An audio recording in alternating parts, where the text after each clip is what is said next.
자, 여러분 수고하셨습니다. 대성마이맥 전성호입니다. 반갑습니다. 자, 9월 평가원. 큰 시험은 아니에요. 여러분들 의미를 부여하고 보겠지만 어차피 여러분들이 대학에 가는 데 있어서 9월 점수는 입력하지 않습니다. 그러니까 수능을 위해서 내가 뭐가 부족하고 뭘 어떻게 해야 될지에 대한 전반적인 계획, 그걸 잘 짜기 위한 시험이라고 생각하셨으면 좋겠어요. 오케이? 그리고 선생님이 드리고 싶은 말씀은 여러분들이 일단 궁금한 거부터 말을 할까? 난이도나 등급 컷은 아직 안 나왔으니까 모르겠지만 만점이 되기는 쉽지 않아 보입니다. 한 47 이 정도 아닐까 싶은데 봐야 될 것 같아요. 선생님은 이제 친구들한테 DM 보내줘 이런 것도 했고, 그 다음에 선생님이 현장에서 수업하는 대성 친구들한테 그리고 단과 친구들한테도 밴드로 혹은 문자로 보내서 점수나 대략적으로 궁금한 거 물어봐줘 이렇게 수업을 해봤어요. 그랬을 때 만점 받았다는 친구들이 역시 강대나 재수생 친구들에서는 많이 나왔습니다. 하지만 이 친구들이 절대다수라고, 전체적인 수험생의 절대다수라고 보기는 어려운 친구들이기 때문에 만점이 1컷이기는 쉽지는 않겠다.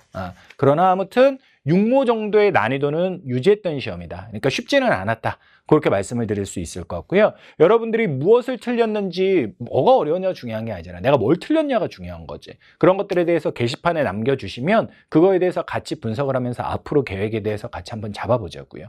아시겠죠? 그렇게 말씀을 드릴 수 있겠고요. 여러분들이 많이 틀렸다라고 질문이 왔던 문항들이 꽤 많은데 6번, 9번, 10번, 그 다음에 15번, 그리고 16번, 19번 이렇게 6문항 정도가 학생들이 질문을 많이 했던 문항인 것 같아요. 그래서 이런 것들이 아마도 어렵지 않았을까라는 생각을 해보고요. 저는 이제 이런 여러분들이 궁금할 만한 내용 말고 더 강조해드리고 싶은 건 여러분들 9평 점수를 받았단 말이에요. 과목마다 잘 본 것도 있고 좀 못 본 것도 있겠죠. 근데 결과에 대해서 울어도 좋고 웃어도 좋은데 그건 오늘까지만, 아니면 늦어져도 이번 주까지만.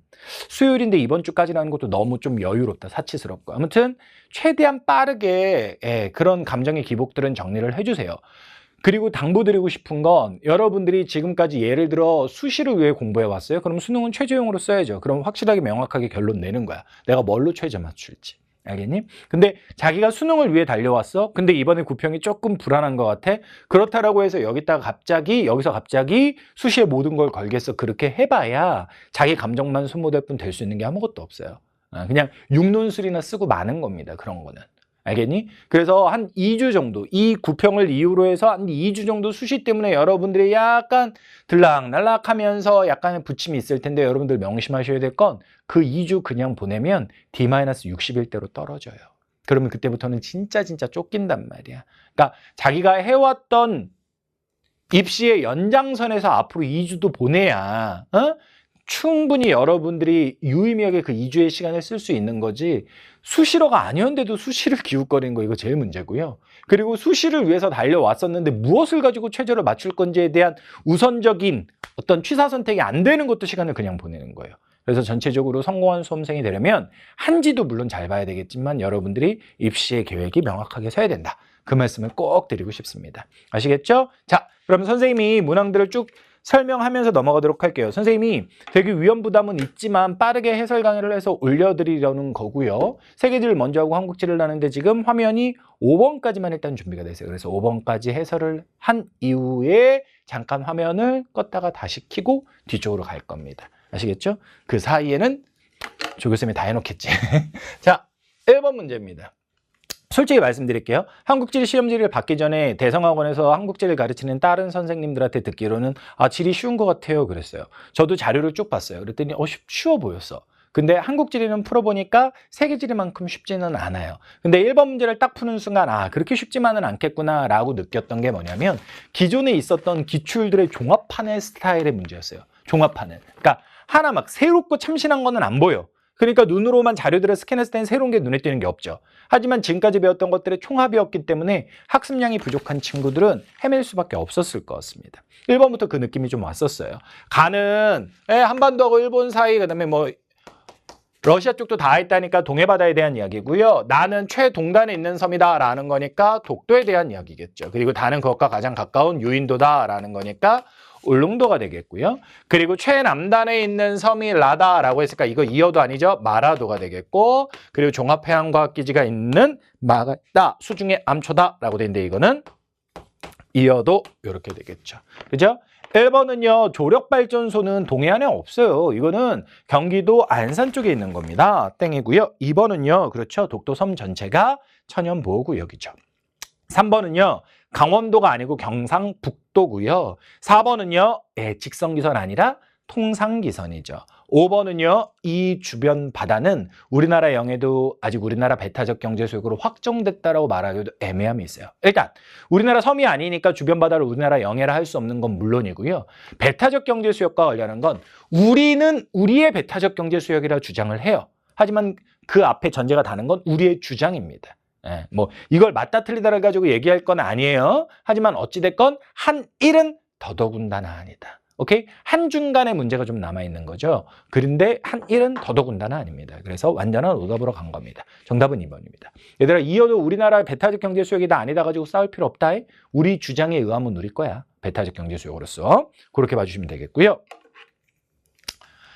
2번 문제 보면서 어떤 느낌을 받았냐면 지형 단원 문제들이 한때는 좀 새로운 유형을 막 시도하면서 뭐지 하는 것들이 좀 있었는데 이 문제는 진짜 안정적으로 지금까지 나왔던 것들을 쭉 종합해주는 문제였고 지형 문제는 그런 패턴이 뒷문제들에서도 보여요.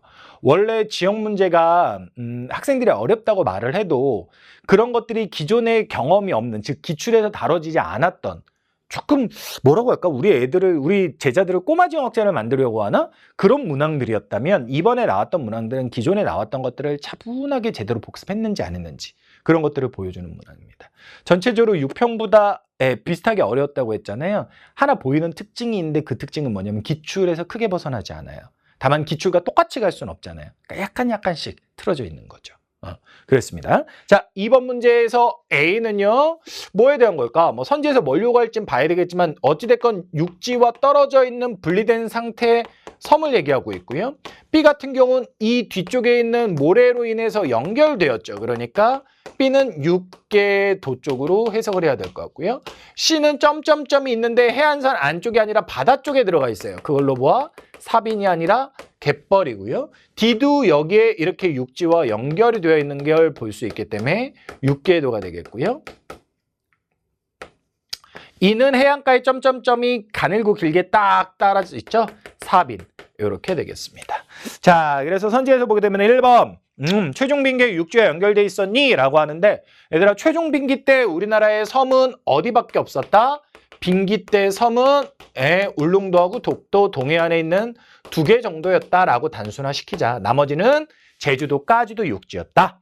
그 다음 2번 선지 갯벌이 이런 기능이 있습니다. 갯벌이 이런 기능이 있어요. 3번 선지 사빈이니까 파란과 연안유가 퇴적하는 게 맞죠? 4번 선지 E는 사빈이고 C는 갯벌이니까 그렇죠. E가 점토의 비율이 높다는 건 틀렸죠. 옳지 않은 거니까 정답은 몇 번? 4번 되겠고요. 그 다음 5번 선지 육지와 연결된 육계도다 라고 말씀을 드렸죠. 정답은 4번 이렇게 되겠습니다. 아시겠죠? 자, 3번 문제는요. 이 문제는 아마 기출을 보면 그다지 패턴이 안 보였을 거예요. 근데 최근에 변형된 모의고사들 그러니까 선생님이 계속 얘기하는 선생님 뭐 슈퍼문이나 이런 데뿐만 아니라 최근 올해 대성 프리미엄 모의고사라든지 아니면 대성 내부 학생들만 보는 해시태그 모의고사라든지 이런 것들이 있어요. 강대 모의고사라든지 그런 것들을 통해 볼 수 있는 유형의 문항입니다. 물론 선생님 파이널 사회본 모의고사에도 들어가 있고요. 그래서 현장에 있는 친구들한테는 이런 문제 유형과 관련한 설명을 참 많이 드렸었는데 이거 되게 출제자한테 제가 그래서 좀 더 여쭤봤어요. 근데 되게 좀 조심해서 내긴 내야 한대요. 지역 선정을 잘해야 된대요. 근데 모든 지리 문제는 그런 거는 마찬가지일 것 같고요. 자, 앞에 한 번만 보시면 요거는 좀 필기를 할 겁니다. PD님 옆으로 화면 잡아주셔야 돼요. 조교쌤도 여기 밑에 공간이 좀 밑에 쪽으로 쓰긴 쓰는데 부족할 수 있으니까 공간 배치 잘 해주세요. 자, 조교쌤한테 무슨 얘기한 거냐면 조교쌤이 필기노트 만들어줄 거야. 필기노트 손글씨 노트 만들어줘서 여러분 업로드해드리고 파이널 때 제공해드릴 겁니다. 자, 여기 보세요. 외국인과 관련한 게 이제 기존에 우리가 했던 것들 집중해서 같이 봐야 돼. 기존에 했던 것들을 보게 되면 노동의 목적으로 들어온 노동자들, 여기선 근로자겠죠. 그리고 국제 결혼을 위해서 들어온 분들, 이렇게 두 가지 목적을 많이 얘기했죠. 근데 최근에는 여기에다 유학생과 관련한 이야기를 조금 덧붙이는 거예요. 이게 하나의 특징이에요. 오케이? 그리고 이제 노동자의 목적으로 들어온 분들 같은 경우에는요. 노동자의 목적으로 들어온 분들 같은 경우는 도시 지역이 농촌 지역보다 숫자는 좀 많아요. 많습니다. 반면에 결혼을 목적으로 들어온 분들 같은 경우는 그 결혼 건수, 몇 커플이 결혼해서 이걸로 보냐 아니면 국제결혼 비율로 보냐에 따라 다른데 건수는 인구가 많이 몰려있는 도시 지역이 농촌 지역보다 전반적으로 많습니다. 반면에 결혼 비율만 도시보단 농촌이 높게 나타나요. 요걸 하나 주의해야 되는데 이게 바로 뭐냐면 모든 외국인과 관련한 지표는요. 노동자가 많겠어요? 결혼하는 목적을 가진 사람이 많겠어요? 노동자가 많겠죠. 그러다 보니까 노동자가 많은 도시 지역이 외국인과 관련한 건 거의 다 도시 지역이 농촌보다 높아요. 모든 통계가. 하지만 국제결혼 비율, 그냥 비율도 아니고 국제결혼 비율, 이거에 대해서만큼은 농촌이 더 높다는 거죠. 오케이? 이게 선생님이 개념을 가르쳐 드릴 때 기본적으로 해드렸던 거야. 근데 여기에 이제 조금 더 내용들이 추가가 되는데 첫 번째는 노동자와 관련해서 도시 지역에 일반적으로 많다라고 하는데 어떤 도시 지역에 외국인 노동자가 많으냐라고 하면 인구 자체가 많은 대도시이거나 아니면 공업이 발달한 공업도시들이 외국인 노동자가 많다라는 겁니다. 숫자 자체는. 오케이? 대도시 같은 경우는 뭐 때문에 많으냐면 화면 안 옮겨도 돼요. 서비스업이 발달했기 때문에 많은 거고요. 공업도시들 같은 경우는 공업이 발달해서 많은 거 이렇게 되는 거죠. 근데 여기에서 이제 최근에 얘기하는 조금 더 이번 문제에서는 안 다루지만 재밌는 건 서비스업이 발달한 대도시 지역에서는 외국인들이 약간의 여초를 보인다는 거야. 왜냐면 식당에서 일을 하니까. 서빙하고 나눠주고 그러니까. 근데 공업도시 같은 경우는 약간의 남초를 보인다는 거죠. 오케이? 이렇게 된다는 겁니다. 그리고 이제 이런 것들을 각각의 들어온 목적을 가지고 얘기하면 이거는 확실한 남초, 이거는 여초. 유학생은 성비를 가지고 말하기는 어렵고 분포 지역을 가지고 말할 때 특히 대학이나 이런 것들이 몰려있는 연구소나 이런 것들이 있는 대도시 지역에 많다라는 거죠. 이런 걸 가지고 지금 문제를 구성을 시키는 거예요. 오케이? 그렇게 되는 겁니다. 자, 그러면 이제 왼쪽으로 가서 이 문제를 보면 여기 A가 누구냐면 여기가 안동이죠. 안동 옆에 붙어 있는 누구냐면 A는 예천이에요. 바로 A와 안동 경계선의 경북도청이 만들어진 겁니다. B는 흔히 알고 있는 구미고요. C는 대구광역시죠. 그럼 여기서 느낌이 와야 돼. 대구는 대도시잖아요. 그러니까 만약에 있으면 근로자 비율이 높은데 여기선 근로자 비율로 찾는 것보다는 다른 지역에 비해서 유학생 비율이 높을 거다라는 거야. 다른 지역에 거의 없지.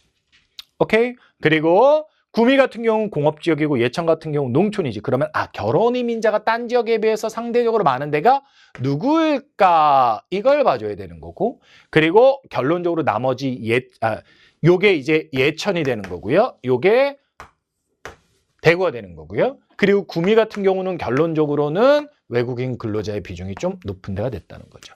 근데 이제 출제자들한테 제가 이 문제에 대해서 요거 이런 패턴으로 보는 게 맞나요? 제가 아까 여러분들 필기 드렸던 그런 거 확인받으면서 한 게 되게 조심해야 된대요. 저도 그래서 통계청 자료를 사실은 계속 지금 파이널 준비하면서 찾아봤는데 의외예요. 인구가 많은 지역이 유학생들이 많을 것 같은데 뭐가 의외냐면 서울, 경기 많거든요. 근데 한 경북도 너무 많은 거야. 그래서 뭐지? 근데 포항공대 이런 것 때문에. 그래서 자칫 문제를 잘못 내게 되면 이거 순식간에 이공계 대학 어디에, 이과대학 어디에 좋은 대학 있는지 이런 거 찾으란 문제가 돼버리더라고. 그래서 되게 조심해야 된대. 그리고 근로자와 관련한 것도 농촌 지역이 비율로 따지면 높게 나타날 수가 있대. 생각해보니까 우리 집 앞에 막 비닐하우스에서 태국 형들 노래 나오고 있고 막 이러거든요. 그래서 지역을 되게 조심해서 잘 내야 되는 건데 잘 고른 스타일의 문제고, 그리고 농촌을 고를 때는 근로자 비율로 헷갈릴 수도 있지만 요거 결혼 이민자 비율로, 그리고 대도시 진짜 특별광역시 아니면 뭐 포항처럼 특별한 공대가 있는 데거나 그런 데는 유학생 이런 걸로 가져야 된다. 그 두 개를 활용하시는 게 좋습니다. 근로자 비율은 생각보다 헷갈릴 수 있다. 그렇게 말씀을 드릴게요. 저렇게 각각의 지역을 연결을 해봤습니다. 한 번만 확인할 게 맞는지, 그 다음에 그렇게 된다. 자, 그래서 정답은 몇 번이냐면 정답 실컷 봐놓고 BAC 3번 이렇게 되겠습니다. 되셨죠? 네, 요거 판사해드린 거 꼭 잘 보시면 좋겠고요. 4번 문제는 그다지 어렵지 않아요. 4번 문제는 자연재해와 관련한 것이 하도 통계 자료가 많이 바뀌니까 여기서는 그냥 글로써 풀어주고 있는데요. 이거 보게 되면 간판이 날아갈 수 있다는 거니까 바람이 세다는 거죠. 태풍이고요. 이거는 누가 봐도 지진에 대한 이야기고요. 요 같은 경우는 빙판길 얘기 나왔으니까 대설이 되겠죠. 요거는 남아있는 게 황사 이렇게 되겠네요. 이런 식의 자료로 나오면 자료가 문제가 아니라 선지가 문제입니다. 1번은 태풍에 대한 설명입니다. 정답 1번이고요. 2번은요. 지진은 지형적인 요인이죠. 그다음에 3번은요. 북태평양 고기압 밑줄 치고 여름 얘기예요. 근데 다는 겨울 얘기니까 틀렸고요. 4번은 다와 대설과 관련한 내용입니다. 우대기는요. 그다음 5번은요. 선박에 주는 피해는 당연히 태풍이 크겠죠. 눈 온다, 눈 쌓여서 배 가라앉았어요. 이런 거 없어. 오케이? 풍랑이 쳐서 파도가 크게 쳐서 가라앉는 거죠. 그렇게 해서 봐주시면 되겠습니다. 정답은 1번 되겠습니다. 5번 문제는요. 대비가 돼 있어야 하는 문제예요. 쉽지는 않지만 대비가 되어 있어야 하는 문제고요. 각각의 지역도 뭐 경기도 연천, 그다음에 양양, 속초 쪽, 그 다음에 여기는 단양 쪽, 뭐 고성 쪽 이런 식으로 해서 줬는데 각각을 보게 되면 주상절리 보면서 문제에서 얘기한 암석은 얘가 현무암이 되는 거고요. 그 다음 울산, 바위, 설악산, 악자 들어갔잖아요. 바로 석산이고 화강암이 되는 거고요. 그리고 고성, 이게 경남에 있는 고성이라고 했지? 공룡 발자국이라고 나왔는데 이거는 경상 분지 지층에 있는 중생대 퇴적암 자리가 되는 겁니다. 여기에서 봐도 얘만 길게 중생대 퇴적암 이렇게 얘기하는 건 중생대 때 쌓인 퇴적암이라는 건데 석회암이면 석회암, 화강암이면 화강암처럼 하나의 암석으로 얘기할 수가 없어요. 종류가 여러 개라. 그래서 이렇게 중생대 퇴적암이다 그냥 얘기하고요. 단양의 도담산봉은 단양의 포커스를 맞추면 되고 카르스트, 바로 석회암 지역이죠. 도담산봉만 가지고 옛날에 나온 적이 있었기 때문에 그다지 어려운 문제는 아닙니다. 자, 그럼 기억 같은 경우 대보조산운동 밑줄 치고 대보조산운동은 화강암과 관련한 이야기가 돼야 되는 거고요. 니은은 시멘트라고 나왔는데 이거는 석회암과 관련한 이야기가 되어야 하는 거죠. 그래서 각각 보게 되면 XX 이렇게 가는 겁니다. 오케이? 정답은 따라서 5번 되고요. C는 D보다 형성 시기가 이르다라고 되어 있는데 C가 여기 있고 D가 여기인데 요거 언제 겁니까? 같은 퇴적암이지만 고생될 거죠. 요거 언제 될 겁니까? 중생될 거라고 했죠. 그러니까 C가 더 먼저다라고 말하는 거죠. 디귿은 맞고요. 리을은 모두 화성암이다라고 되어 있는데 현무암은 신생대 때 분출작용으로 만들어진 화성암, 화산이 형성시킨 암석이고요. 화강암은 중생대 때 관입작용으로 만들어진 화산이 형성시킨 화성암입니다. 그래서 둘 다 화성암에 들어가는 게 맞습니다. 화성암이라는 표현 쉽지 않은 표현이 나왔죠? 정답은 5번 이렇게 되겠습니다. 됐습니까? 선생님이 이제 조교수님이 보내준 다음 파일들로 뒷문제들 모두 다시 설명드리도록 할게요. 자, 6번 문제입니다. 6번 문제는 여러분들이 어려워했을 만한 문제예요. 오랜만에 나온 거기도 하고요. 자, 일단 여기에 보게 되면 자료에 나와 있는 게 1월 5일, 1월 6일 이런 식으로 해서 하루 중에 수위 변동을 보여주고 있어요. 그럼 이거는 문제의 의도를 읽고 가야 되는데 하루 중에 수위 변동을 보여준다라는 건 바로 하천의 특성 중에 감조하천과 관련한 이야기를 하고자 하는 거고 하루 중에 수위 변동이라고 했을 때 감조하천은 밀물과 썰물의 영향을 받는 하천이기 때문에 기본적으로 황남해 쪽에 나타나게 되어 있습니다. 그리고 이때 필요한 지식은 바로 뭐냐면 하류 쪽에 있을수록 하루 중에 수위 변동이 상류보다 크게 나타난다라는 겁니다. 여기까지 됐니? 그리고 왼쪽 자료를 봤더니 하루 중에 수위 변동인데 A가 큰 건 알겠어. 근데 B하고 C가 없는 거야, 둘 다 변동이. 얘들아 잘 들어. 변동이라고 했어 선생님은 수위 자체가 아니라 오케이 이렇게 되는 거야 자료가. 그리고 나서 이제 왼쪽 자료를 봤더니 지점이 3개라고 하고 그 3개에 대해서 찍은 거라는데 하류 쪽에 2개가 있고 상류 쪽에 하나가 있는 거야. 그럼 이건 뭐지? 왜 뭐지라고 하냐면 하류 쪽이 상류보다 변동폭이 크다라고 했는데 2개가 변화가 없어. 2개가 하류인데 하류가 변화가 크다라고 했고 하류가 2개면 2개가 변동이 크고 하나가 없어야 맞는데 2개가 없는 거야. 바로 이거는 뭐냐면 이런 식의 문제를 선생님이 많이 보진 못했는데 하구뚝이 그려져 있죠. 하구뚝은 뭐다? 영상각 쪽에 하구뚝이 그려져 있는데 그렇죠. 강물의 그 바닷물의 역류를 방지하기 위한 것이다 라는 거지. 따라서 자연 상태가 아닌 하구뚝을 보여줬다면 이것은 하구뚝으로 인해서 뭐가? 수위 변동 자체가 사라진 걸, 없는 걸 말할 거다라는 거죠. 그래서 여기에서 우리가 범인을 찾았어요. 하나는 있는 거고 하류니까, 하나는 없다. 얘도 수위 변동이 없다라는 거야. 얘는 상류니까 원래 변동이 없고 땡 근처까지 가진 않으니까 바닷물이 얘만 변동이 있다는 거지. 얘는 하구뚝 때문에 없고 얘는 상류라서 없고. 그럼 여기에서 보게 되면 A가 변동이 있으니까 변동이 있을 수 있는 애는 얘 하나니까 A가 이거란 걸 알겠거든. 근데 이제 B하고 C는 어떻게 가야 되냐라고 하면 이때 수위의 개념을 써야 되는데 보세요. 선생님 이거 개념 때 이거 나오면 어려운 거야 라고 하면서 설명하는 거예요.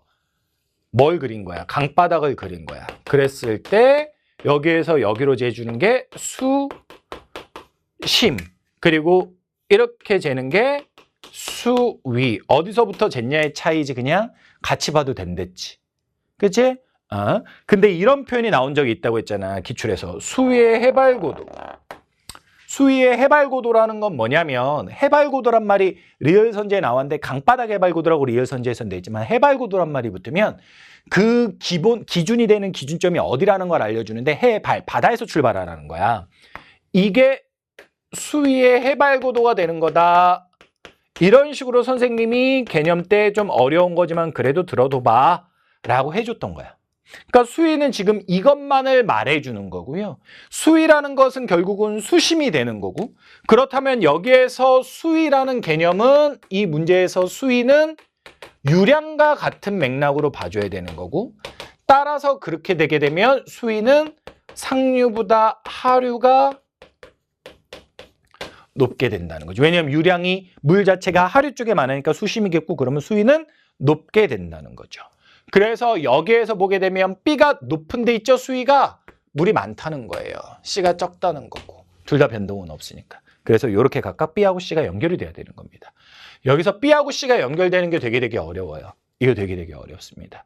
그걸 연결할 수 있는 이유는 원래 수위라는 것은 수심과 같은 맥락이고 유량으로 봐줘야 되는 거고, 유량은 하류가 많으니까 수위가 하류가 높겠다. 이렇게 된다는 겁니다.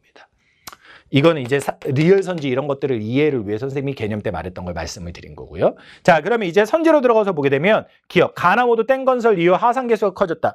댐은 둘 다 댐이 그려져 있어요. 하상계수를 작게 해주는 거예요. 하상계수 4글자로 바꿔. 유량 변동. 유량 변동을 줄여주는 겁니다. 오케이? 그래서 이거는 틀렸고요. 니은은요. C를 지나는 강물은 남해로 유입된다. 이렇게 돼 있으니까 남해로 가는 거죠. 그러니까 이거는 B하고 C 구분 못하면 이 선지는 못 푸는 거야. 그래서 어려운 선지고. 니은은 맞고요. 디귿은 A는 B보다 조차의 영향을 크게 받는다. 그거는 그냥 높이 차이가 많이 생겼으니까 수위 변동이 크니까 감조하천의 정의를 가지고 물어본 겁니다. 그래서 디귿은 맞죠. 따라서 정답은 3번이고요. 리얼 선지는요. A가 하류라는 걸 알면 강바닥의 해발고도라고 돼 있잖아. 강바닥의 해발고도는 정확히 말하면 강바닥이 이거니까 이게 강바닥의 해발고도야. 리을에서 말을 하는. 오케이? 그러면 이거는 뭐냐면 상류 산 쪽에 있을수록 바다에서 멀리 떨어졌으니까 강바닥의 높이가 해발고도가 높게 나타난다고. 그러니까 여기에 나와 있는 말은 뭐냐? A가 C보다 강바닥의 해발고도가 높다. 그 말은 A가 더 상류지라고 묻는 거예요. 근데 A는 우리가 아까 빼박켄트 하류라고 잡아놨기 때문에 틀린 거죠. 근데 리얼 선지가 의미하는 게 있어. 그게 뭔지 아니? 선생님은 개인적으로 너희들이 B하고 C를 고르는 게 쉽지 않았다고 봐요. 오케이? 쉽지 않았다고 봅니다. 그러면 기억은 지식으로 해야 돼요. 이거 몰라도 할 수 있습니다. 근데 니은은 B하고 C 구분 못한댔죠. 근데 디귿 같은 경우는 그냥 보면 하는 거지. 그럼 봐라. 기억 틀린 거 지웠고 디귿 맞는 거 알았어. 그럼 니은하고 리을이 문제인데 B하고 C를 모르면 니은 못 구한댔잖아. 근데 리을이 냄새를 풍기고 있는 거야. 왜? A가 하류인 거 알잖아. 그리고 여기서 비교하는 게 C잖아요. 얘가 만약에 C였으면 하류하고 하류의 강바닥의 높이 고도를 비교 못 시키죠. 그렇다는 얘기는 여기서 냄새를 풍긴 거예요. A가 상류다. 그러면 얘가 C가 상류다. C가 상류다. 상하류가 확실할 때 이 선지는 비교할 수 있는 거니까.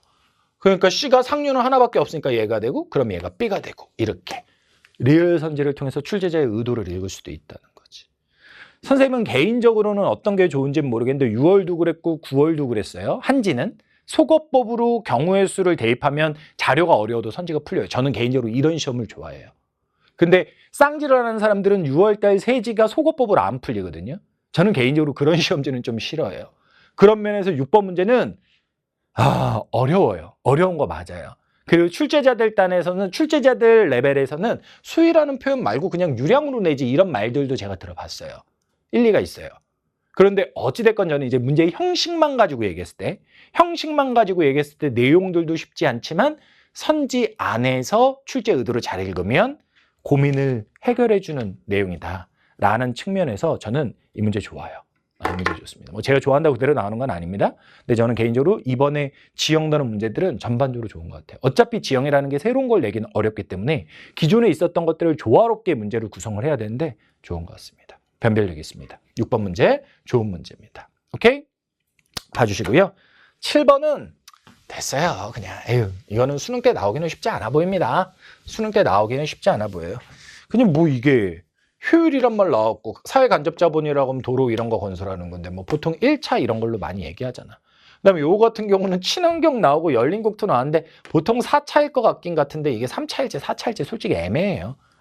근데 선지 보세요. 기업, 행정중시복합도시 4차. 이건 그냥 명백한 오답이잖아. 그지? 이게 만약에 나로 쌓여 있었으면 나가 3차야 4차 고민할 텐데 고민할 필요가 없는 거야. 니은은 성장 거점. 무조건 이거 1차잖아. 그러니까 틀렸지. 너무나 명백한 오답으로 그냥 두 개를 지어줬기 때문에 고민하지 마시고 정답은 5번 가시면 되겠습니다. 아시겠죠? 8번은요. 틀린 사람들 반성하셔야 돼요. 제가 슈퍼문 완강할 때도 그랬고 시험을 앞두고는 항상 단편적인 암기를 하는 거야. 응? 시험을 앞두고는 단편적인 암기를 하는 거야. 진짜 하이레벨에 가면 암기한 것도 너무 완벽하면 그때는 시험 전에 새로운 모의고사를 가지고 검토하는 것도 방법이 될 수 있어. 감 유지해서. 하지만 구멍이 여기저기 난 상태에서는 한 일주일 전까지는 새로운 문제들을 풀면서 약점을 찾고 그걸 보완하겠지만 일주일 정도 앞둔 상태에서는 새로운 문제보다는 책갈피 같은 거 열심히 외우면서 위치 외우는 거예요. 이거 틀리면 진짜 억울해요. 여러분. 오케이? 여기서 보면 경상남도 도청, 통합시, 뭐 이거의 과거 진해 때문에 벚꽃 얘기까지도 돼 있는데 인구 100명 이상의 대도시다. 기계도 뭐 있죠. 예, 이거는 창원 이렇게 되겠습니다. 지도에서 창원 고르란 얘기예요. 창원. E는 부산이 되고요. D가 창원이죠. 그래서 정답은 4번 가시면 되겠고 참고로 요거는 창녕 쪽이고요. 우포늪 있는 요거는 거창 쪽. 시험에 뭐 딱 하나로 찍어서 내기는 어려울 것 같아요. C 같은 경우는 혁신도시도 지정이 되어 있는 진주 쪽 이렇게 되겠습니다. 그렇게 받으시면 되겠습니다. 정답은 4번 되겠습니다. 9번 문제 학생들이 조금 헷갈려할 만한 요소가 들어가 있는 문제예요. 그래서 학생들이 좀 어려워했던 것 같고요. 지금 지도 속에서 찍어준 지역은 경기도, 강원도, 그리고 충청남도, 그리고 울산 이렇게 네 지역인데 아마 산업구조에서 2차 산업이 가가 이렇게 높으니까 이거 울산 너무나 쉽게 했을 거야. 오케이? 근데 선생님이 울산에 대해서는 지역지리 같은 거 내용 정리할 때 문제에서도 말씀드렸지만 산업구조를 보면 어떨 때는 3, 2, 1이고 지금은 3, 2, 1이에요. 그리고 어떨 때는 2, 3, 1이다 라고 했어요. 산업구조가. 근데 지금 여기서 가가 울산이라고 했는데 2차가 30%가 채 안 나오면 1등일 수가 없죠. 2차 산업이. 그죠? 그거는 지금 이 케이스에 해당하는데 이게 왜 차이가 나냐. 똑같은 울산인데 돈을 기준으로 부가가치라는 것을 기준으로 하면 울산의 1등은 2차가 되고 그게 아니라 여기서처럼 산업별 취업자 수 몇 명이 일을 하니 이걸 가지고 얘기를 하게 되면 이때는 3차가 1등이 된다. 이런 말씀을 드렸거든요. 그래서 여러분들이 어떤 수치를 혹시라도 지역별로 외웠을 때 그게 안 맞더라 라고 하면 그거는 자료가 부가가치로 외웠는데 취업자 수여서 그럴 가능성이 있다는 겁니다. 참고로 들어두시고요. 여기서 다하고 라는요 3차가 크잖아요. 그럼 이 두 개는 경기 아니면 강원이 될 수밖에 없는 거예요.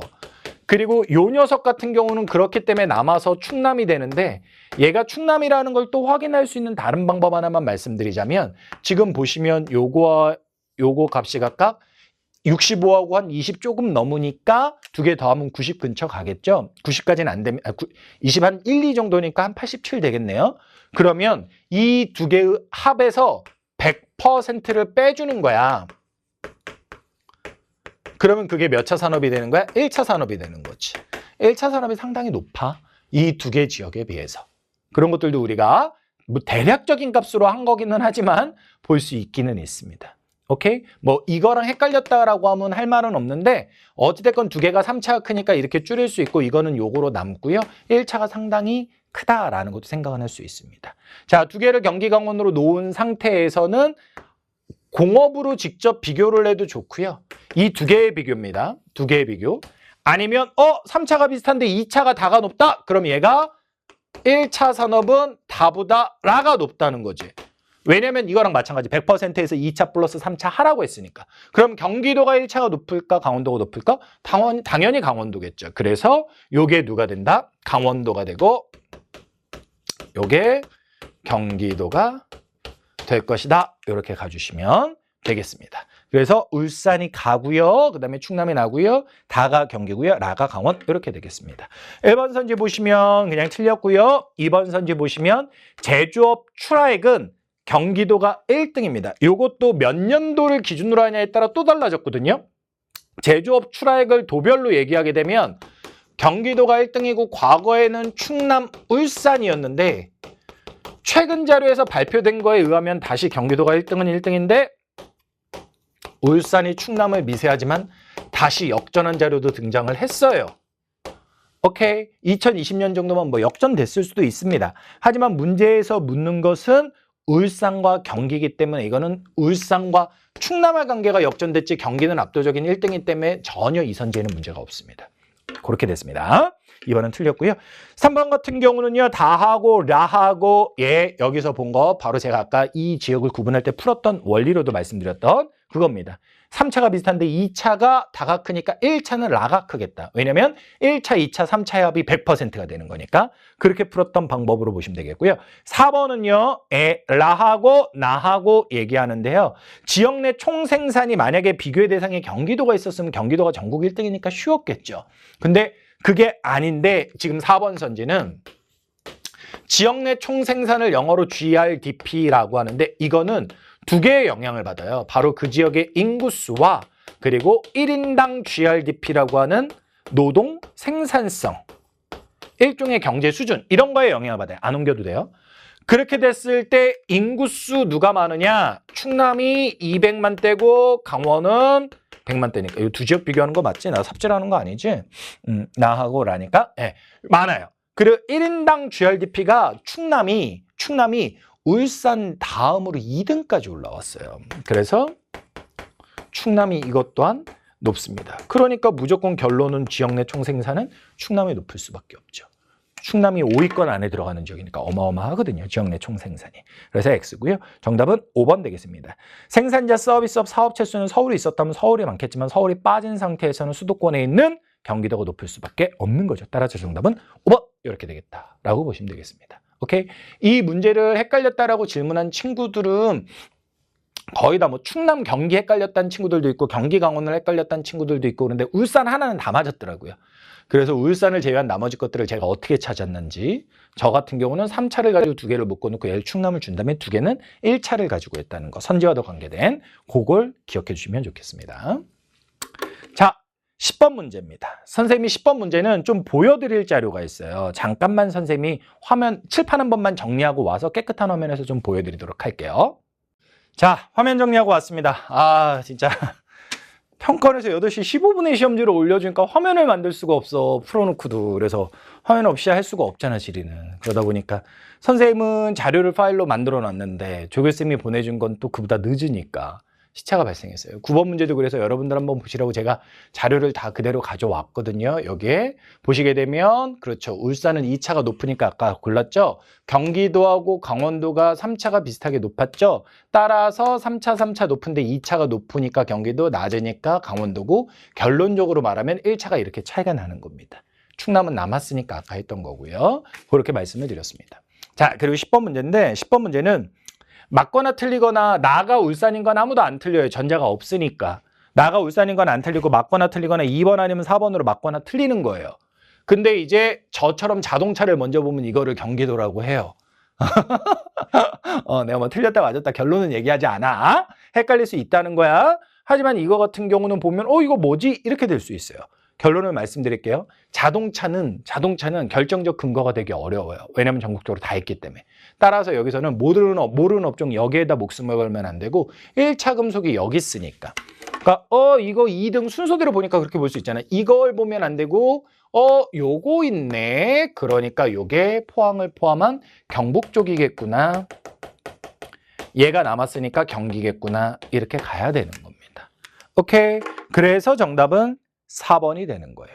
그럼 결론적으로 뭐냐면 선생님 경기도가 자동차 크잖아요. 이렇게 말을 하겠지. 자, 지금부터 선생님이 근거 자료를 보여줄게.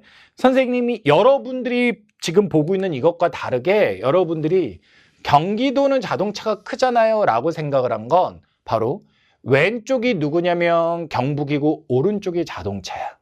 자동차래. 경기도야. 알겠니? 원래 여기 지명도 써놨는데 이게 화면 지금 가져오다 지명이 사라졌어. 근데 여기에 보게 되면 분명하게 경기도의 자동차의 비중이 많이 차이를 보이긴 보이지만 전자보다 조금 전자 다음으로 높은 걸 볼 수가 있어요. 맞죠? 근데 이게 사라진 거잖아. 그래서 문제인 거잖아.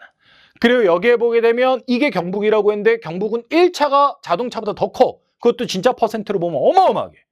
근데 분명 여기 자료에 보게 되면 자동차가 어찌됐건 이게 경북이라고 했지만 자동차가 경북 그 1차보다 큰 걸로 나오잖아.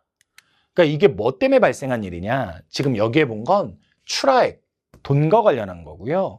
앞선 자료는 제조업 종사자라서 다른 거예요. 원래 최근에 예전에는 이런 것들이 문제에서 이슈였는데 최근에는 출하액으로 냈지 종사자로 잘 안 냈어요. 그렇기 때문에 여러분들이 이게 매우 당혹스러운 거거든요. 그리고 여러분들이 경기도 자동차 큰 걸로 알고 있는데 이거랑 매칭이 안 되는 거예요. 종사자라서 그런 겁니다. 있다 없다의 조합으로 보시면 1차 금속이 있으니까 가가 경북으로 갈 수는 있겠습니다. 경기도가 크기는 어려우니까. 근데 좋은 자료라고 말하는 거에 대해서는 약간은 좀 그래. 그냥 출제자들의 심리를 이해하자면 기출에서 많이 나왔던 유형이니까 학생들이 공부해오던 대로 하면 될 수 있게끔. 하지만 똑같으면 다 맞추니까 좀 다르게. 가려다 보니까 최근에 안 내던 종사자를 가지고 내서 여러분들이 일반적으로 알고 있을 이것과 다른 패턴이 됐다. 오케이? 그럼 경북 안에서도 두 개는 바뀌었다. 왜냐면 자동차는 조립이니까 조금 많고 1차 금속은 기계가니까 떨어진 거고요. 그리고 여기서는 자동차가 뒤에 것들에 밀렸다. 그런 거 같은 경우는 상대적으로 다른 더 짜잘한 경기도에서 사람들이 직접 돈은 얼마 안 되지만 뛰는 것들이 있다는 거죠. 그래서 출하액과 종사자는 다르고 그래서 여러분들이 기억한 것과 좀 다른 패턴으로 나타나는 겁니다. 근거는 여기 있습니다. 아시겠죠? 뭐로 내는 게 더 좋으냐? 출하액이 더 좋아요. 출하액이 좋고 최근에 기출문제는 거의 다 출하액이었어요. 종사자로 나온 것들이 많지 않았습니다. 하지만 이거는 좀 튀는 걸로 나왔다라고 말씀을 드리겠습니다. 그럼 어떻게 해야 되냐? 둘 다 같이 봐야죠 뭐. 근데 다 외울 수는 없어요. 어차피. 다 외울 수는 없고 조심해야 된다라는 변수를 기억해야죠. 출하액. 옛날에는 신경 안 쓰고 풀어도는데 이젠 출하액인지 종사자인지 보면서 좀 패턴이 내가 알고 있는 것과 다를 수도 있다. 이런 것들을 봐야 됩니다. 11번을 틀린 친구들은 없어요. 변명이 없습니다. 그냥 외워야 되는데 안 외워서 그래요. 여기서는 이제 대나무 가지고 가시면 돼요. 담양이고요. 그 다음에 요거 같은 경우는 람사르 습지다, 국내 최초의 연안 습지다라고도 나왔지만 최대이기도 하죠. 그리고 나간읍성 이것까지 알기는 어려워도 순천 되겠습니다. 광주광역시가 있는데 오른쪽에 담양이 있습니다. 그리고 여기 전남의 오른쪽 아래 끝에 광양이 있고 그 옆에 튀어나온 여수가 있고 그 사이에 시에 순천이 있는 거죠. 그렇게 해주면 정답은 4번으로 갈 겁니다. 여기 같은 경우는 나왔다 안 나왔다 그런데 선생님이 내용 정리에는 써놨지만 아무튼 고흥반도 쪽에 대한 이야기거든요. 고흥반도 쪽에 대한 이야기인데 나로 그렇게 되겠습니다. 정답은 4번 되겠습니다. 외우셔야 됩니다. 자, 12번 문제. 12번 문제는 그렇게 어렵진 않아요. 수도권에서 지금 준 지역들이 어디냐면 하남이에요. 이거 뭐 성남이라고 생각하고 푼 사람도 있을 텐데 차이는 없습니다. 어차피 큰 논리상으로는 하남이고, 안 보이는구나. 하남이고, 그 다음에 이건 양평이고요. 요거는 화성이고. 선생님이 경기도 화성은 많이 강조했죠. 경기도 내에서 주간인구 지수가 2등이라고. 그러니까 높으니까 요게 다 요렇게 되겠습니다. 오케이? 높으니까. 그리고 보게 되면 주간인구 수는 항상 100을 기준으로 봐야 되는데 얘가 100을 넘었다는 건 선지에서 요구할지 안 할지 모르겠지만 주간인구가 상주인구보다 많은 일자리가 많은 지역이라는 의미고요. 안 된다는 건 주간인구보다 상주인구가 많은 일자리가 상대적으로 자족 기능이 부족한 지역이다. 좀 배드 타운화되었다. 이런 걸 보여줍니다. 그런 상태에서 두 개가 있는데 두 개를 놓고 봤을 때 얘가 서울로 통근 통학 비율이 높잖아요. 그 말은 뭐냐면 서울에서 더 가깝다. 근거리에 있다라는 겁니다. 오케이? 그러니까 여기서 여기가 가까우니까 요게 하남이 되는 거죠. 양평은 상대적으로 조금 더 머니까 서울로의 통근율이 떨어지는 거고요. 이렇게 되는 겁니다. 되셨죠? 기업 같은 경우 보게 되면 나가 양평인데 통근 통학 유출 인구가 유입 인구보다 많다라고 되는데 유출 인구가 유입 인구보다 많다. 즉 나가는 사람이 들어오는 사람보다 많다. 이렇게 되면 주간 인구 지수가 100 미만으로 떨어집니다. 오케이? 그래서 기억은 맞는 거예요. 어렵지만 알아야 되는 기본 선지입니다. 니은은요. 나는 가보다 주택 중 아파트 비율이 높다라고 되어 있는데요. 예, 나는 전원주택이나 많지 그렇지 않습니다. 서울에서 가까운 인구가 좀 더 많은 지역들이 많을 수밖에 없습니다. 하남은 특히 신도시들이 많이 지어졌거든요. 뭐 몇 개 신도시라고 나오지는 않아요. 하지만 아파트들이 많이 지어졌습니다.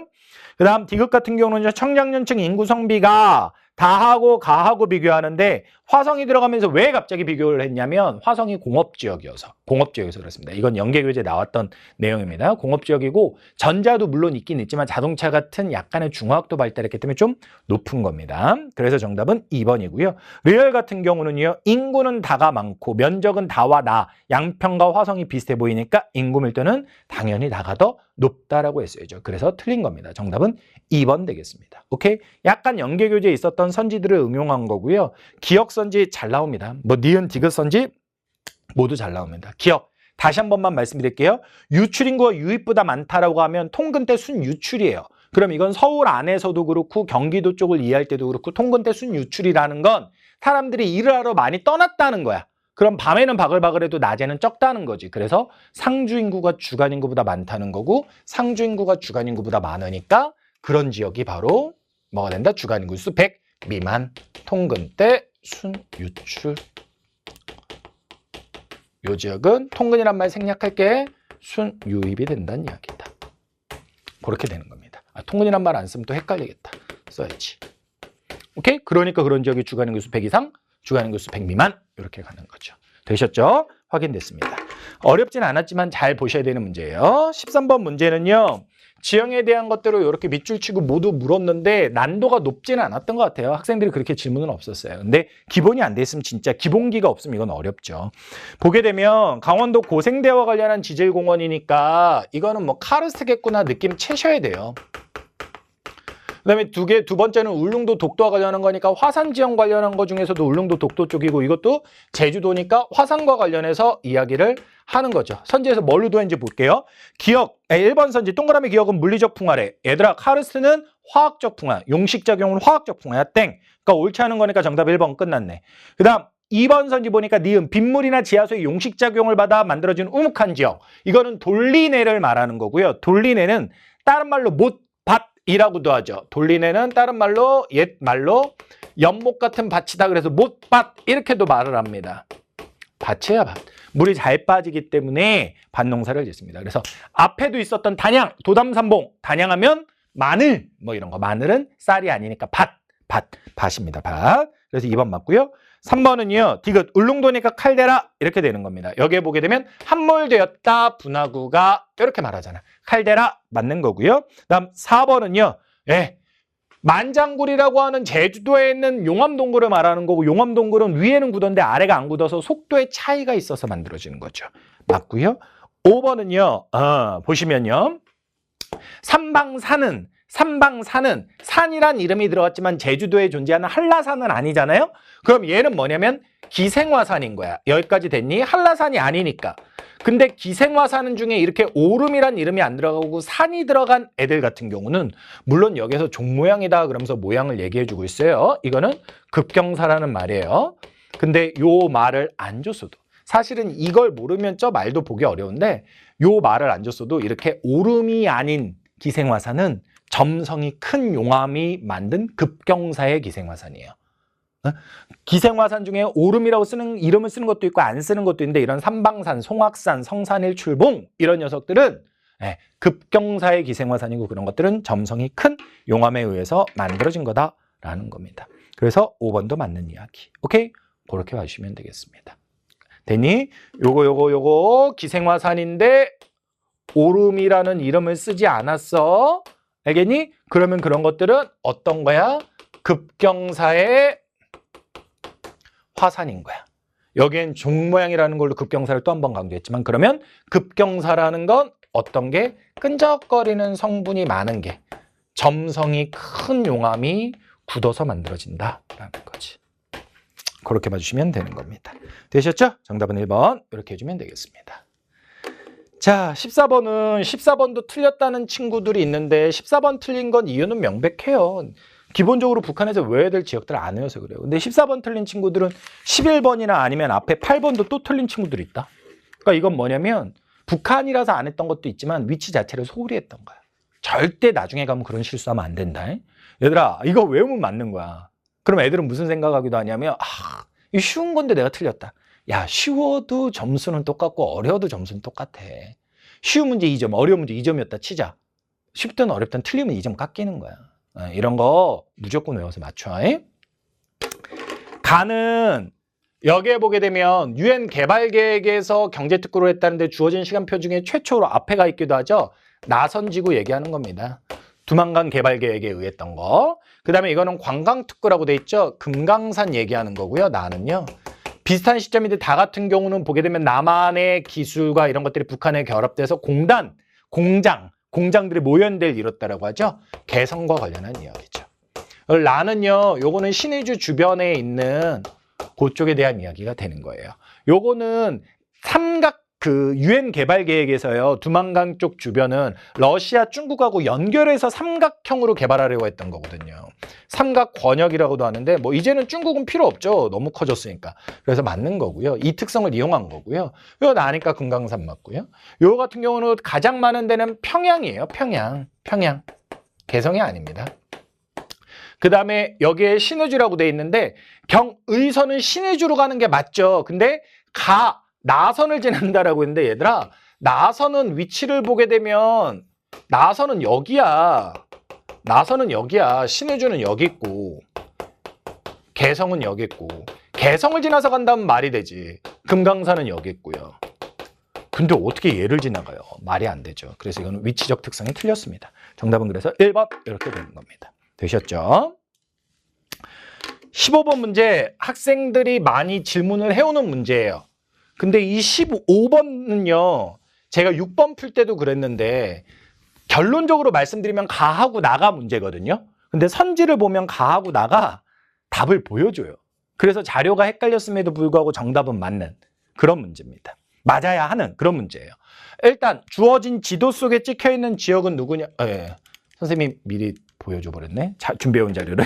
지도를 나중에 보여줄게. 당진이 있고요. 그리고 그 아래에 내포신도시에 해당하는 홍성군이 있어요. 홍성이 있습니다. 그리고 그 아래 누가 있냐면 시골 부여가 있어요. 자, 이렇게 됐을 때 인구가 감소했다라고 하니까 다가 홍성인 거는 크게 문제가 안 될 것 같아. 근데 두 개가 고민이지. 왜 고민이냐면 가가 인구 증가율이 높은데 당진은 제철소가 있어서 증가할 수 있을 것 같고 홍성은 내포신도시가 있으니까 증가할 수 있을 것 같아. 그리고 여기에서 결과적으로 매력적인 함정인데 그게 뭐냐면 일반적으로 여기다 쓰지 말까? 어차피 둘 다 증가할 수 있다면 일반적으로 인구 증가율이 높으려면 인구 규모와 반비례하는 경우도 존재하는 거야. 다시 말하면 인구가 적었을 때 증가율이 세게 잡힐 수도 있는 거라고. 근데 이게 결론적으로 말하면 여기서는 안 돼. 근데 이걸 어떻게 우리가 일일이 아냐? 선생님은 그래서 이거를 요거 두 개로 푸는 거는 요 자료가 좀 아쉬워서 선생님이 다른 자료로 보여드릴 거고 뒤에 준비한 자료가 요거는 아닌 것 같아. 여기서는 우리가 풀기가 어려울 것 같아. 요 자료로 봐야 될 것 같은데 요 자료에서 보게 되면 아 노인이 제일 많네. 미안 큰일 날 뻔했다. 홍성이래.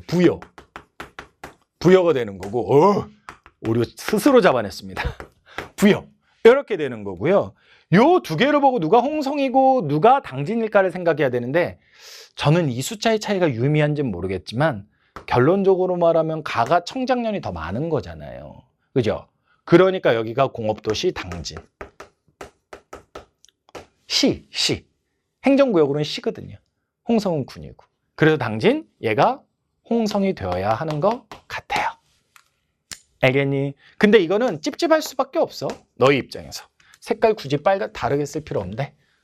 찝찝할 수밖에 없어요. 그럼 찝찝함을 안고 선지로 가볼게요. 1번에서 얘기하는 건 뭐예요? 나가 당진이다 라고 얘기하고 있는 거잖아. 그치? 그러니까 지금 생각한 거랑은 어긋나? 그럼 1번은 가나에 대한 확신이 없으면 세모 치고 넘어가야 돼. 2번은 다가 내포신도시라는데 다는 부여가 명확하니까 무조건 틀렸고 3번은 오른쪽 자리에서 보게 되면 다가 중위연령이 이렇게 높으니까 노령화 지수가 높으니까 중위연령이 높을 수밖에 없잖아. 그러니까 정답은 3번인 거야. 이 말이 무슨 말이냐면 3번이 정답일 수밖에 없어. 가가 누구든 나가 누구든 상관없이 이게 그냥 이걸로 끝내버린 거야. 그러니까 그러고 나서 1번 선지를 다시 봤을 때 아, 이 말은 틀려야만 하는 운명이구나. 따라서 나가 당진이 아니라 가가 당진이고 나는 홍성이어야 한다 라고 정답이 말해주고 있다는 거지. 요 자료가 헷갈렸는데 자료에 대한 고민 필요 없이 정답은 3번으로 가야 된다는 거야. 알겠니? 4번 같은 경우는 당진의 총인구 부양비라고 나와 있는데요. 당진이 가라고 했죠. 청장년이 지금 보게 되면 당진의 청장년이 증가했잖아요. 그러면 총인구 부양비는 일할 수 있는 사람의 비율과 반비례니까 감소할 수밖에 없는 겁니다. 오케이? 3번이 아니라 4번 선지. 2번 문제 사고 꽤 크게 치겠네 내가. 저 흥성이라 하고 지금 시간이 12시가 다 돼갑니다. 그래서 그래요. 그렇게 된 겁니다. 아시겠죠? 그래서 요거는 2019년이 높다가 아니라 떨어졌다. 그러니까 낮다 이래야 되고요. 5번은 부여 같은 경우는 지금 얘잖아요. 노령화 지수가 100을 넘어서 400으로 갔죠. 노령화 지수의 공식이 뭐야? 유소년분의 노년 곱하기 100이야. 100을 넘으면 노인이 더 많다는 거야. 이건 심지어 400이라는 얘기는 노인이 4배 많다는 거야. 그러니까 이거는 유소년이 더 많다는 거 틀렸죠. 따라서 이 문제는 선지 때문에 정답이 3번밖에 안 돼요. 가하고 나가 고민인데. 아시겠습니까? 그렇게 되는 겁니다. 자, 제가 지금부터 왼쪽 자료가 조금 아쉽다라고 했잖아요. 그리고 오른쪽 자료 숫자를 좀 보여드리려고 자료를 준비했는데 이게 제가 홍성하고 당진을 이 문제에 있는 홍성하고 당진을 연도별로 쭉 가져온 거예요. 근데 이제 70년대부터 저는 쭉 가져와 봤는데 90년까지는 이총련 때문에 둘 다 감소해요. 근데 여전히 90년이 지난 후에도 비슷하게 감소하는데 홍성은 더 나중까지 더 감소하고 당진은 이때 약간 멈춰요. 왜냐면 제철소들이 지어지기 시작하니까. 그리고 이제 홍성 같은 경우는 내포 신도시가 들어서면서 더 나중에 조금 증가하고 당진은 그거보다 먼저 일자리들이 있으니까 꾸준히 증가하거든요. 이 문제에서 나온 시점으로만 얘기하면 이거예요, 지금. 그러니까 보면 2000년에 비해서 2020년에 각각 증가했는데 얘가 훨씬 더 증가율이 세게 잡히는 거죠. 노란색으로 보이는 당진이. 그래서 저는 차라리 왼쪽 문제를 이렇게 시기별 변화와 관련해서 보여주면 저는 인구 규모를 줬지만 규모가 아니더라도 시기별 인구 증가율 곡선의 기울기로 보여줬으면 어땠을까 그런 생각이 들어요. 중간에 분명히 인구가 떨어지던 시기도 있는데 그런 거 보여줬으면 홍성 해석할 수 있단 말이야. 근데 그게 없으니까 좀 아쉽다는 거지. 그게 없으니까 아쉽다는 거고. 그리고 여기 보게 되면 청장년의 비중은 저는 그래서 회의감이 드는 거예요. 지금 이거 보면. 야, 2.8%의 차이를 우리가 풀었다. 그래서 나는 이 문제는 좀 아쉽다는 거야. 선지로 줬지만 좀 아쉽다는 겁니다. 그럼에도 불구하고 조금 일반화해보자면 당진이니까 서당, 아천 요 라인에 있으니까 인구 증가율이 좀 높다라는 의미가 아니었을까? 일반화를 하자면 그런 생각을 해봅니다.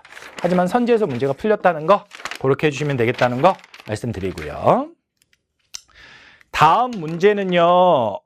출제자들은 제가 대화를 나눠본 출제자들은 왼쪽 자료에 되게 새로운 자료다 이러면서 흥분을 하기도 하고 이 자료는 좀 위험한데 그런 생각을 하기도 하고 자료에 관심을 가졌어요. 하지만 우리는 푸는데 지장은 없다 이거. 풀어야 한다. 그러니까 출제자들의 의도에 맞춰서. 그게 바로 뭐냐면 이건 강서구, 부산의 강서구니까 공장 용지 넓은 거 골라야 되고 그러면 다가 될 수밖에 없고. 그다음에 이거는 중구, 중구니까 요거는 도심이 되는 거고 도심은 상업용이 가장 큰 데로 갈 수밖에 없다는 거죠. 그래서 요거는 나가 돼야 된다.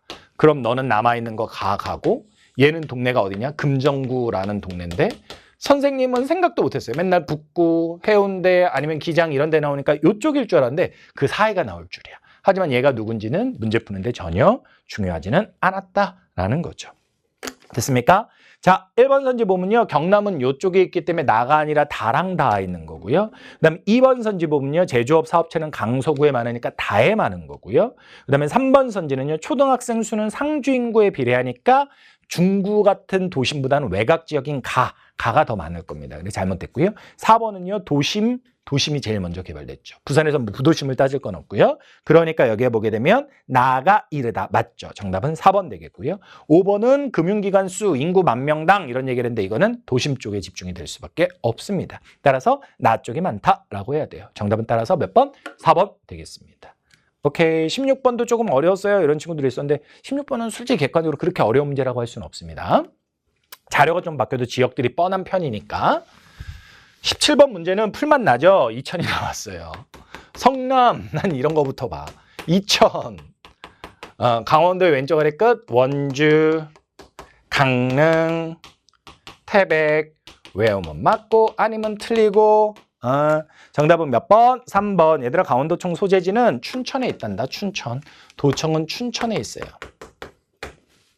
됐죠? 정답은 3번입니다. 성남은 1기, 2기 다 있다. 얘들아 2000쌀 많이 먹어. 자, 4번 같은 경우는 강원도 동해안이니까 썩고 있고요. 5번 같은 경우는 태백은 문경, 보령과 더불어서 석탄박물관도 있죠. 정답은 3번 되겠습니다. 18번 문제. 18번 문제가 약간 당황할 요소가 있어 보였는데 학생들이 잘 풀어냈더라고요. 잘 하셨어요. 그렇게 하면 돼요. 이건 강원이고요. 전남이고요. 제주예요. 뭐가 당황할 수가 있냐면 지금 수력과 태양과 풍력 세 개를 고려하라는데 보통 제주도가 있으면 제주도 수력 없지라고 생각하면서 갈 거야.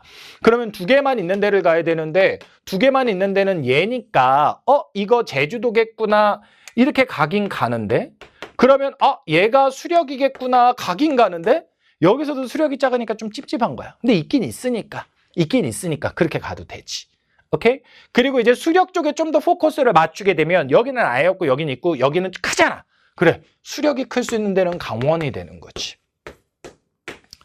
됐어? 그리고 이제 전남 나에서 큰 B가 태양이 될 거고 그리고 제주에서 상대적으로 컸고 어찌됐건 퍼져 있는 C가 풍력으로 나와주면 되지.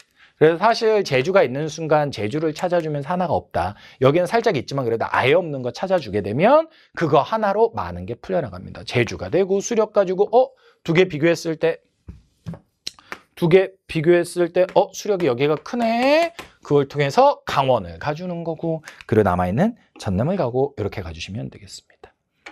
됐죠? 그렇게 해주시면 되겠습니다. 정답은 2번입니다. 1번 다에는 원자력 발전소가 있다라고 되어 있는데 원자력 발전소는 나에 있는 거고요.